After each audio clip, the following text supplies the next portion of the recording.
जी, अस्सलाम वालेकुम dear students.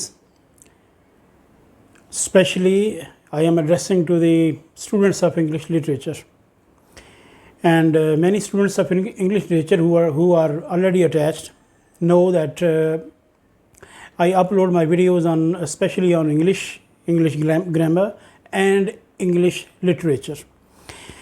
So students, today's my topic is a very important topic, confessional poetry. So first of all, I will tell you the meanings of confession. What does confession mean? Okay, it means to admit, यानी किसी भी चीज़ को तस्लीम करना. जब आप तस्लीम करते हो ना किसी चीज़ को, तो आप इट मीन्स कि ये एक ख़ास किस्म का कन्फेशन है. ओके, अब कन्फेशनल पोइट्री क्या है, तो इसके ऊपर अब मैं जाता हूँ. तो सबसे पहले मैं अपने स्टूडेंट्स को बिल्कुल कहता रहता हूँ कि जनाब अपना पेन ले लीजिए, नोटबुक ले लीजिए, और जब ये दोनों चीज़ें आपके पास आ जाएंगी तो आप इसके ऊपर नोट्स अपने तैयार कर लीजिएगा. क्योंकि हम टीचर्स जो होते हैं वो भी रिसर्च के बाद अपना एक टॉपिक तैयार करते हैं, और जो तैयार शुदा टॉपिक होता है वो आपके सामने हम पेश करते हैं. अच्छा जी, अब हम ये आप लोगों के लिए कितना फ़ायदेमंद है. डेफिनेटली हम लोग जो वीडियो बना रहे होते हैं उसके पीछे एक हमारी स्ट्रगल होती है, रिसर्च होती है. गो कि हम एक वेल एजुकेटेड मीन कि मेरी एजुकेशन एम.फिल इंग्लिश लिटरेचर है, तो इसके लिए भी मुझे मुख्तलिफ़ टॉपिक्स को, किसी भी टीचर को जब वो किसी टॉपिक के ऊपर बात करना चाहता है तो वो पढ़ता है, बग़ैर पढ़े, बग़ैर हैंड आउट्स तैयार किए, बग़ैर नोट्स तैयार किए, बग़ैर अपना एक लेक्चर तैयार किए वो स्टूडेंट्स के सामने नहीं आ सकता, कैमरे के सामने नहीं आ सकता. क्योंकि उसको पता होता है कि अगर मैंने कोई ऐसी बात की जो कि नॉलेज से हट के है, फेक है, तो डेफिनेटली स्टूडेंट्स को इसके लिए एक नुकसान भी हो सकता है. क्योंकि स्टूडेंट्स हमारे ऊपर एतमाद कर रहे होते हैं. तो इसलिए मैं कहता हूँ कि अपनी एक नोटबुक ले लीजिए, पेन ले लीजिए, क्योंकि हमने एक इसके ऊपर तैयार किया होता है अपना लेक्चर. तो आप जैसे ही इसके ऊपर हम बात करेंगे तो आप इसके ऊपर अपना नोट्स तैयार कर लेंगे. ओके जी, अब हम जा रहे हैं कि व्हाट इज़ कन्फेशनल पोइट्री. तो ये जो डियर स्टूडेंट्स, जो कन्फेशनल पोइट्री है, इसके अंदर ऐसी, यानी सबसे पहले आप इन दोनों वर्ड्स को अगर मैं सेपरेट कर लूँ, कन्फेशन और poetry. The meaning of confession I have already told you, and poetry mean expression of one's thought in a verse form. जब आप वर्ड्स फॉर्म के अंदर अपने थॉट्स का एक्सप्रेस करोगे तो क्या होगा, वो पोइट्री की शक्ल में चली जाएगी बात. तो अब आप जब अब मैं पॉइंट्स बताने लगा हूँ कन्फेशनल पोइट्री के.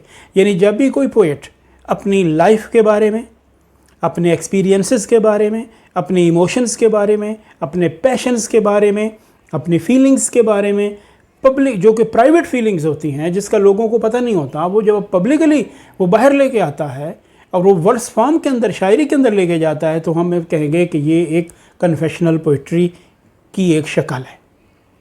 अब वो भी आपको समझ आ गई होगी, यानी कि मेरी लाइफ के बारे में मैं जानता हूँ, ये मेरे करीबी लोग जानते होंगे, लेकिन दुनिया तो नहीं जानती, लोग तो नहीं जानते. लेकिन जब मैं अपनी लाइफ ऑटोबायोग्राफिकल एलिमेंट मैं सामने लेके आऊँगा, एक्सपीरियंसेस अपने जो होंगे, चाहे वो बिटर होंगे या प्लेजेंट होंगे, वो लोगों के सामने लेके आऊँगा, अपने इमोशंस का इजहार करूँगा, अपने फीलिंग्स का इजहार, जो कुछ मेरे दिमाग के अंदर है जो उसका इजहार करूँगा, या मेरे साथ जो बीती है, चाहे वो अच्छी बीती या बुरी बीती, जब मैं इसको पब्लिकली लेके जाऊँगा तो मैं कहूँगा कि ये कन्फेशनल पोइट्री की एक शक्ल है. ओके, तो इसके अंदर किन किन लोग ज़हन में जाता है कि किन किन लोगों ने, किन किन पोइट्स ने इसके ऊपर काम किया है. तो मैं आपके सामने वो लिखवाता हूँ, आप ज़रा नाम लिख लीजिए. पहला नाम है जी रॉबर्ट लॉवेल, नंबर 1 है, और ये सेंट्रल फिगर था इस कन्फेशनल पोइट्री का, और इसने लाइफ स्टडी जो है ना ये इसने की है, अपनी इसकी बुक है लाइफ स्टडी की.